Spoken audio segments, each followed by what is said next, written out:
Alrighty, get to it. どん Put な up 試 some 合に good なる old か rank 楽 on し the みでござい trusty ますね。 rushdown. This is gonna be easy. On my mama soul, we got this. 私と Oh, 一緒 who に we got? Let's see, 深呼 let's 吸 see しま now. しょう。バーサス空の民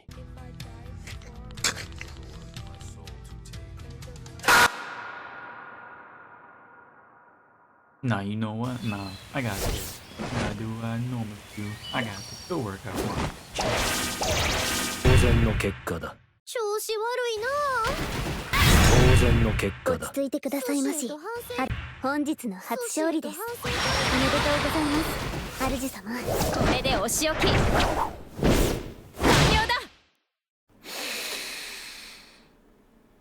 This game is literal garbage, dude. Literal piece of digested and regurgitated and spat on and ran over countless amount of times. Genuine, truthfully trash.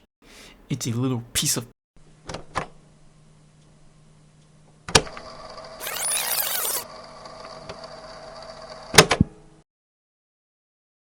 Does this paint a familiar scene to you of either yourself or someone else you've seen genuinely tweaking out and crashing out after losing a game, or just set to an MU/character they don't know how to deal with and lab out, they just make excuses instead? If so, then welcome to a common pit trap that many, if not nearly all, fighting game newbies fall into at some point, called learn to adapt, or in other words, changing playstyles in order to match with not only your opponent's character but also against them as a person too.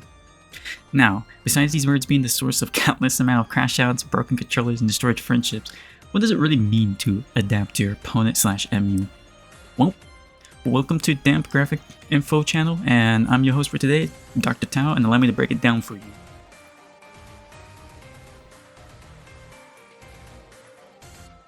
Starting with the first thing being understanding your own character's toolkit and how to control them. This is the most basic and obvious sounding point to make, but unless you truly know your own character's ins and outs, then how are you expected to know how to fit into another person's characters and pieces? It's like trying to shove a square into a triangle hole, except your piece isn't even actually a square, but around like, I don't know, damn octahedron piece or something. I have to look up some more shapes. Anywho, it may look like a square from above, but is actually something completely different from the side. This is how you can view your own character. No two characters of the same archetype is built the exact same way. Unless your fighting game comes from before 2010s, then like, sure, you got me there with literal clone characters. Besides that though, take a look at two rushdowns that I will be using right now of Lancelot and Seox from GBVSR, my personal game of expertise for this point. These two characters are rushdowns with the main goal of wanting to get in as fast as possible on their opponent to instantly start running their offense on them, but the way they do it is very different. As for where Lance wants to either get a chance to set up a fireball if given enough space and in the correct situations to then run behind it, or use his movement options and command dash to make you hesitant to press on him, or whiff punish for him to then get a free in on you if not a punish combo. From there, he starts his pressure. Now on the other hand, as for Seox, the other half of this cake, he does things differently. As for this fella, he just straight up wanna get all up in you. Legit be freaky about it. He has the fastest dash and acceleration speed in the game to cover any distance in less than a second, and is just looking to catch a whiff punish or being down a skill and recovering to then hit you with a mean 6XL and run his plan from there. The moment he even slightly taps you and puts you on block, he's in and he's running his game plan. Or his much more degen options, just deciding, you know what, I'm gonna do a random empty-handed neutral to get around fireballs, or just straight up air special a fireball and just take neutral whenever he feels like it. Why can he do this? He just can, I suppose. I'm not side games nor Arxis. I don't know who thought this was a great idea and still let him have it, but it's just the way it is, and here we are. Besides the point. Either way, these are two different styles yet the same archetype. Where they differ is their toolkits and how that allows them to not only interact with the game but also the greater cast as a whole. Another crucial aspect I haven't mentioned yet is that despite every character having 4 specials in this game, on average, there are 4 versions of each special in the game, and they all have heavily different purposes and uses that should not go ignored and will truly play into learning how to adapt in the game. Learn every last tool of your character and how each of them fundamentally work as a whole, and only then afterwards can you begin truly unlocking the door to the next step of learning to adapt against your opponent, because without knowing how your own character functions, there is no point on learning how to fit your own piece against another. Okay, so now we should all hopefully better understand what shape we are holding in our hands is and how the block fits into the corresponding holes in what ways. Yeah, okay, this analogy is surely not hoping to be any allegations of fighting game players not being mashing baby toddlers. Oh well, too late now, rolling with it. Anyways, let's take a look at an example of how to correctly apply your character's unique tools and strengths towards the game and inside of an MU. I'm gonna do this using Lucilius for this particular case, since he is the character I've done the most labbing with up to this point in the game, and I'm the most currently up to date with in terms of info what is and isn't possible. Okay, so to begin with, let's first start off with what Lucy is at his fundamental core as a character before anything else. He is what you would describe as a ramp-up character that has his unique gimmick being tied to his skills being really juiced up, on top of some effects changing depending on his blade level or the bar that you see at the top. This plays into how you approach the character at the core. Now before explaining how these things work together, let us start off with just the basics of his buttons. Trust me, this is very important to know and understand, since your character's buttons will affect roughly 70% of how your character is allowed to play and what is possible for them as a whole. And this is what you're going to be doing the vast majority of the time in your matches.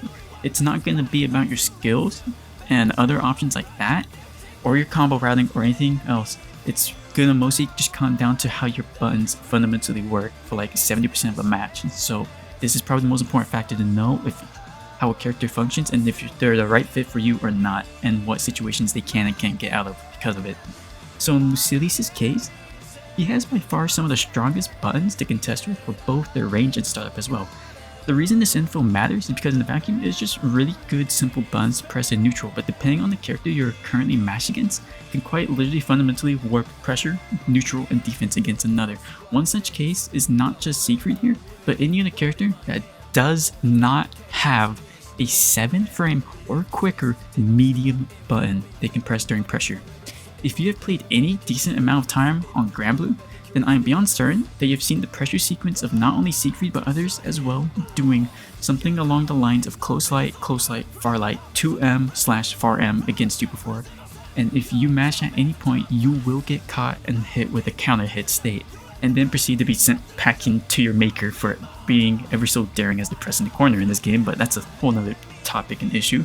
However, in Lucy's case here, he has a very unique answer to this pressure sequence. In nearly every other character's case, if they have a 7 frame medium button and they press it during the section of far light and 2M/far M, then what should happen is that the M buttons will clash, right?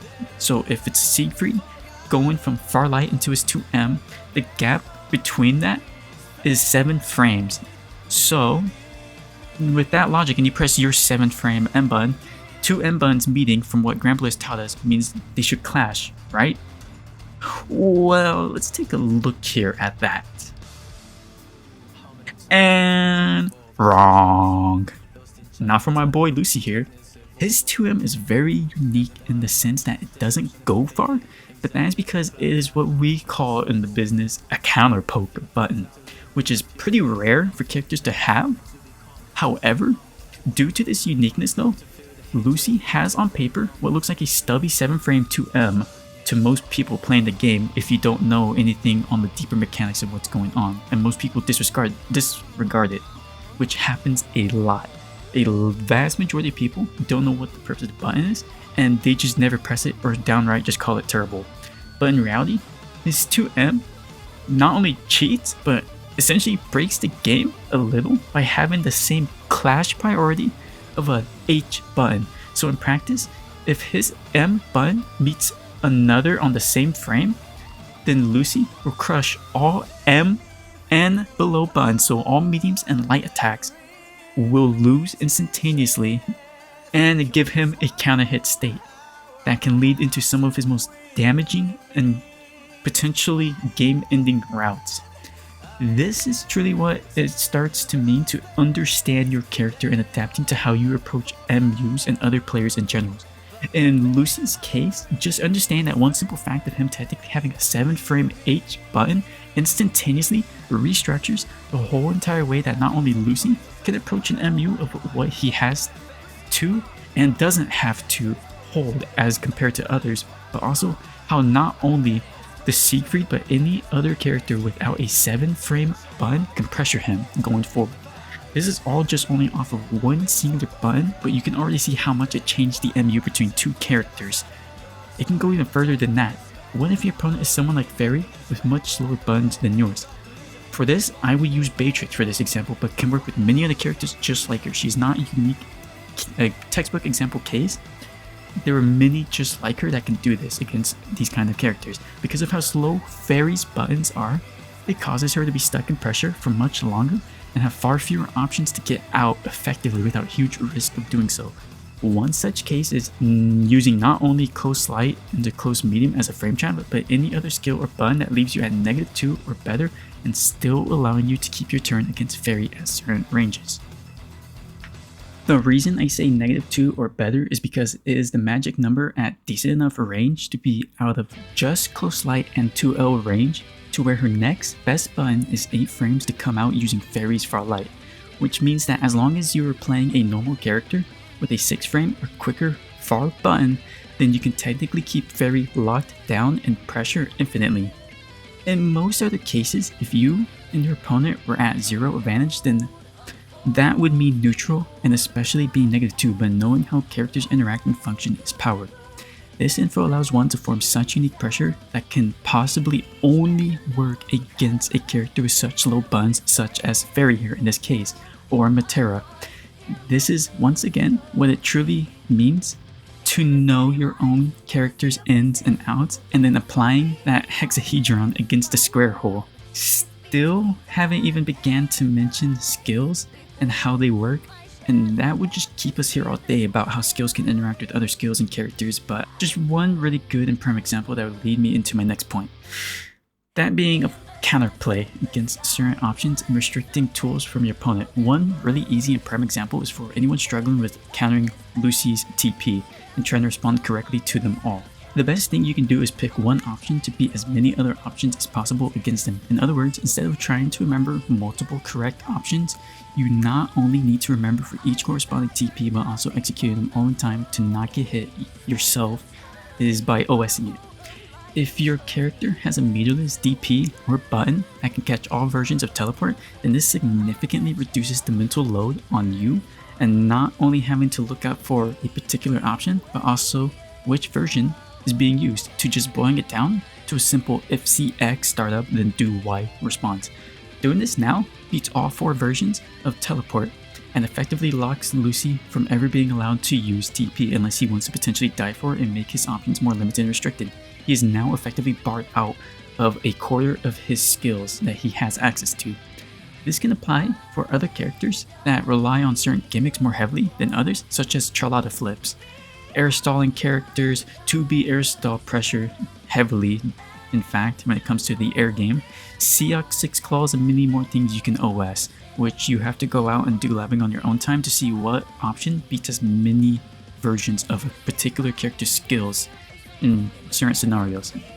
That's not something I could teach you in one video and is something you have to go out and learn yourself, or I can recommend places like going to character discords for specific characters to learn all these interactions if you want, or just like the main hub for like whatever game you play that's fighting game related.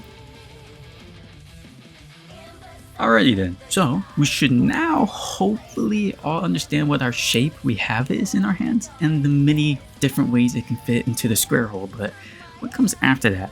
Well, naturally, the next step is to steal everyone else's square holes and make them as uncomfortable as possible with their few remaining options, just like the schoolyard bully you are. The example of Lucy was just the start of what you can do to restrict and ban your opponent from certain tools that they can have access and use against you carelessly without risking their life for. If you refuse to play into your opponent's strengths and forced to play a way they are not used to, then this is ultimately where the title of the video comes into play, that being changing playstyles and adapting, which if mastered, not only when you are on the receiving end but also the aggressor, can truly not only feel like you're in control of the match, but also making your opponent tremble in fear before you and oppressed with limited options with no control over the game, and forcing them to make more mistakes and be more uncomfortable against you.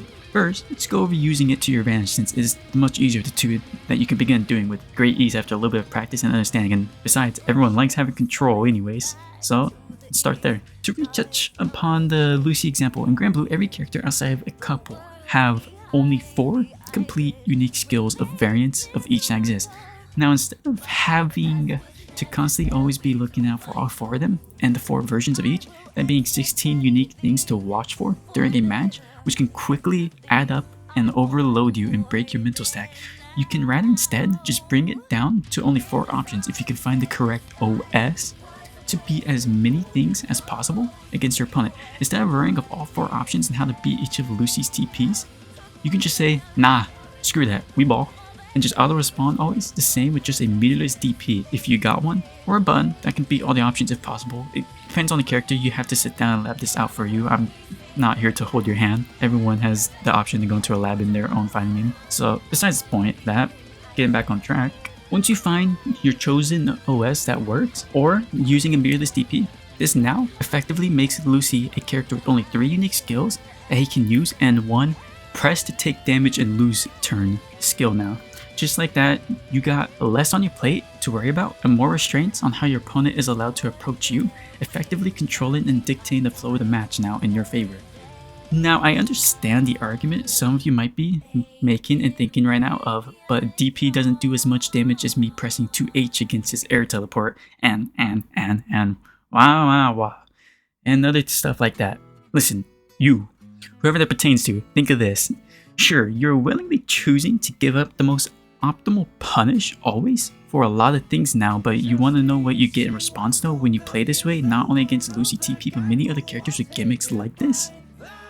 You get the whole world in your hand with little risk of ever dying yourself for being wrong. You guarantee that you will now never again be hit with a full combo from Lucy teleport for either guessing wrong or messing up your response timing to beat each particular option, restricting your opponent's options that they can use and making them uncomfortable with less breathing room. Instantly get to take your turn for free and many other small benefits in exchange for not landing one niche punish if you're right, and you can execute it right. Don't get it wrong though, sometimes in some things you don't need to OS or can't OS and you just got to make that guess. That's just how fighting games work no matter what level you play at. But the typical rule of thumb should always be this though. If you can OS something and beat all the options possible and remove as much risk from your end as possible, then always do so. Less openings on you and less options for your opponent to use against you is always for the better. Make them earn that block against you, and even more so, make them earn the hit on you. This makes it much easier on your mental stack and response time, allowing you to worry about other things instead when utilized properly. Again, another example would be a 2B jump, or even other characters with air stalls like Percival, JU, and Siegfried JU. In those cases, you can just auto-respond always with a DP input, and now you effectively restrict your opponent from ever being allowed to jump, otherwise they'll always be struck down and punished for it. This is especially damaging to 2B players that rely on jumping a lot in neutral or for pressure outside of safe jump setups, by refusing to play their game and always responding with DP when possible. I bet I can hear a good chunk of you right now though through your screens moaning and groaning from the amount of times you got opened up and died for trying to get out of that pressure before against a 2B player. Let's be honest now, if you play enough Granblue, you play enough Granblue, then I know at some point all of you had to have effectively come against 2B players constantly jumping against you and doing air stalls and you dying for getting it wrong, and we all have bad memories of that.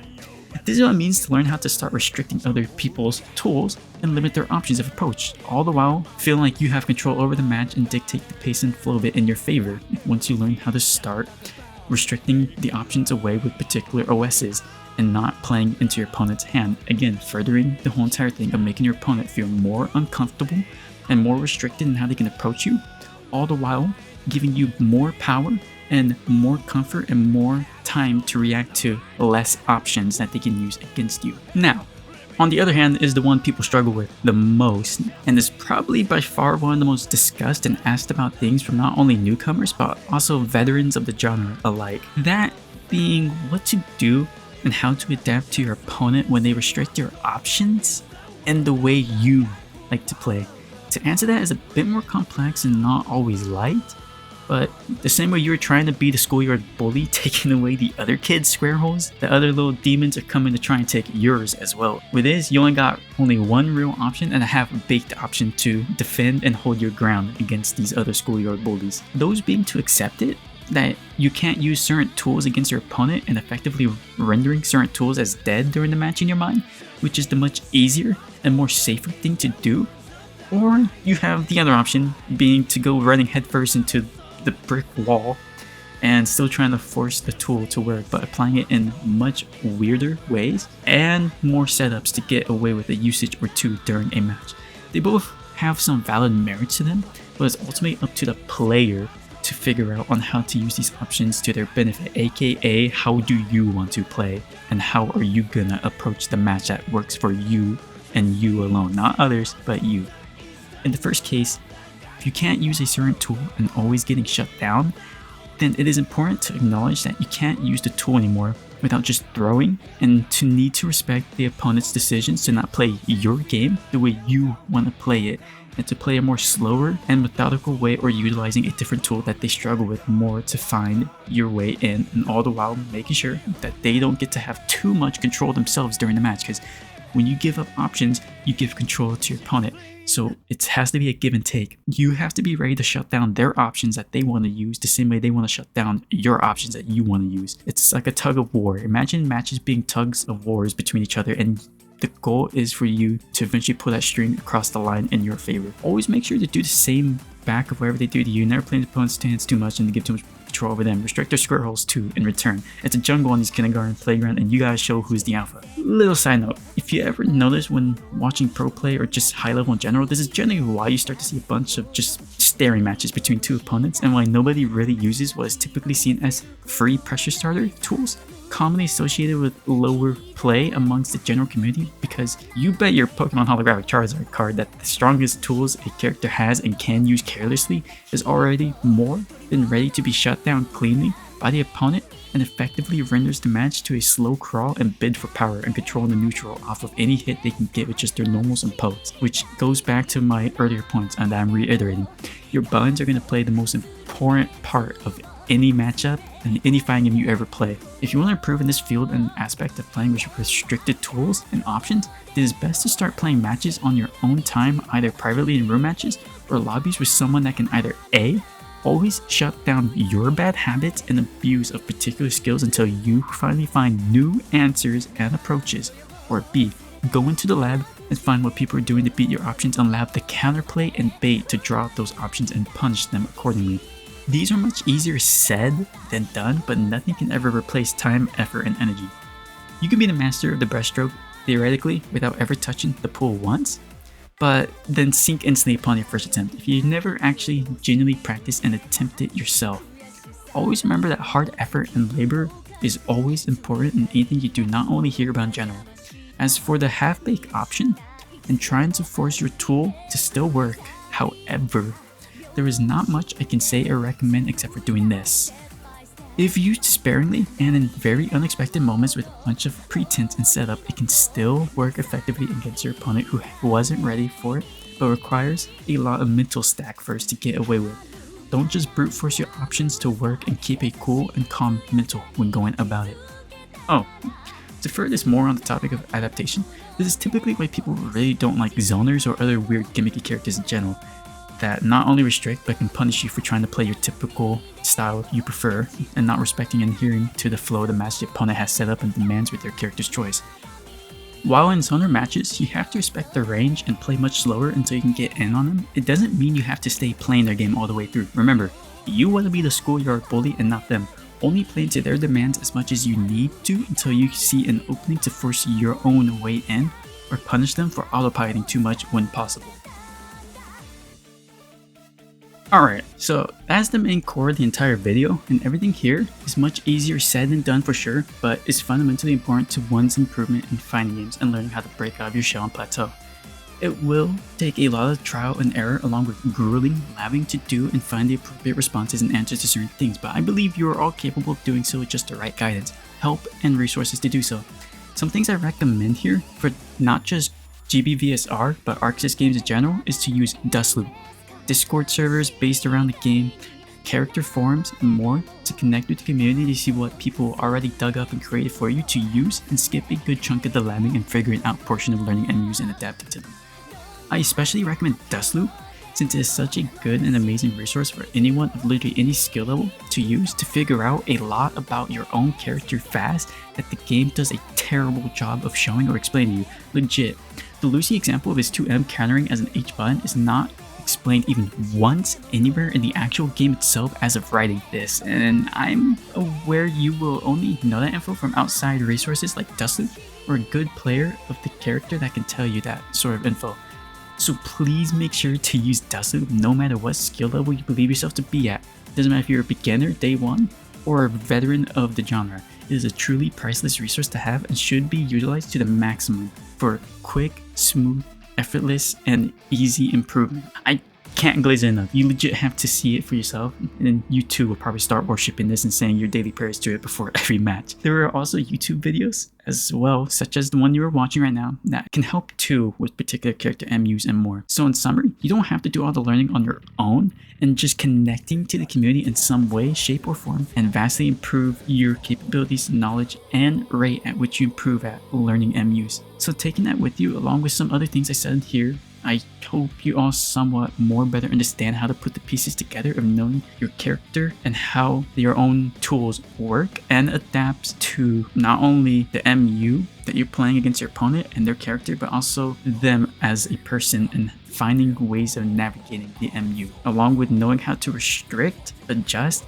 and set the pace of the match to fit more closely in line to what is being demanded of the moment. Not every match is going to require you running at your opponent, sending it straight down main at 100 miles per hour, crashing into them like a speeding car. Sometimes you're gonna have to play slower if your opponent is much better at snuffing just straight up run-ins. Sometimes you're gonna have to learn to shimmy more in neutral. Sometimes your opponent might not be the best when it comes to anti-airing and they're freaking out too much, trying to get you to not walk towards them. There's no clear path to it, and it's going to take a lot of time and effort to really learn matchups. And this is not something you can just learn with any video, but it's going to take a lot of practice. But I believe anyone and everyone can do it, and especially if you use the resources and guides that I've just laid out here, can speed up that process heavily and get to a sufficient point in a little amount as possible in terms of time to improve and start learning matchups on a more deeper level beyond simply how do I press buttons and have plus frames.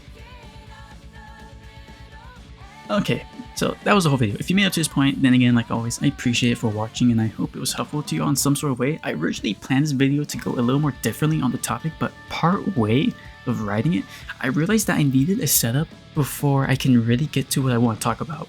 Because this topic's a lot more difficult than it seems. It's such a nuanced thing. It's not very simple. It's just explain, adapt to a playstyle.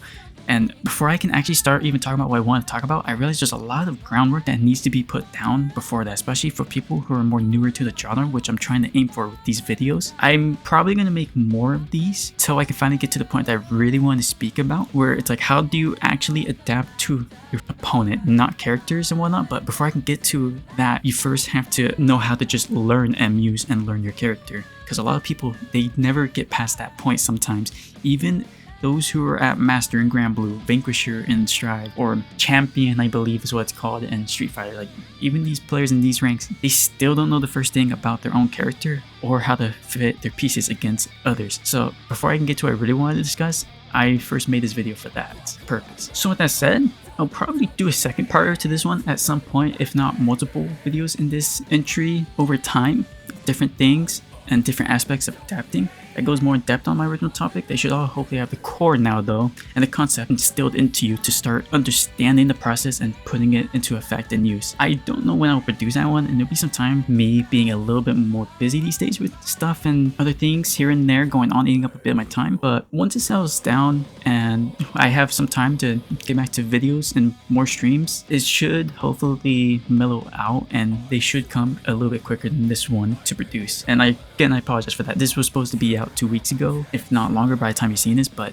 things happen and I just haven't really felt much motivation to finish this. But I'm here now, thankfully, at the end of this video. Hopefully you're watching this and I'm done. But with that, so you know, good on me, but with that, I will leave on this. If you like the video and want to further support me, then like always be sure to like, share, subscribe, not subscribe, all that good jazz and whatnot. I'm not really here to tell people what to do and not to do. But if you want to show your support in whichever ways possible and can, like always, appreciate it. I genuinely do appreciate it. But also, if you want to dictate what kind of videos you want to see, then for sure, like always, whenever I put out my occasional polls and whatnot for my next video topic or idea, feel free to vote on them and I'll just pick whichever ones that you guys want to see, because at the end of the day, I'm making these videos to help you guys, hopefully more newer to the genre, or even if you're experienced and you just want to get more perspectives, then always helps. Vote on the polls, I'll pick whichever one.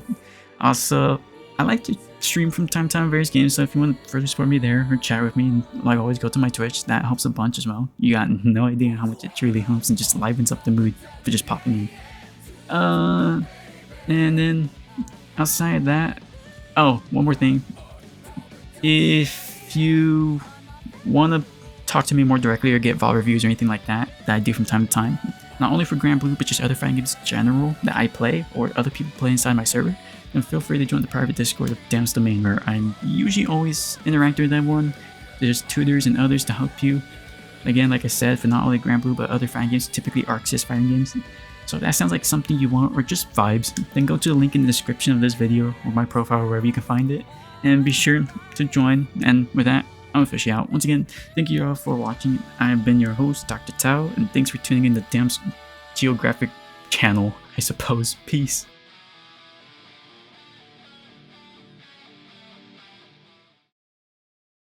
Oh yeah, one more thing.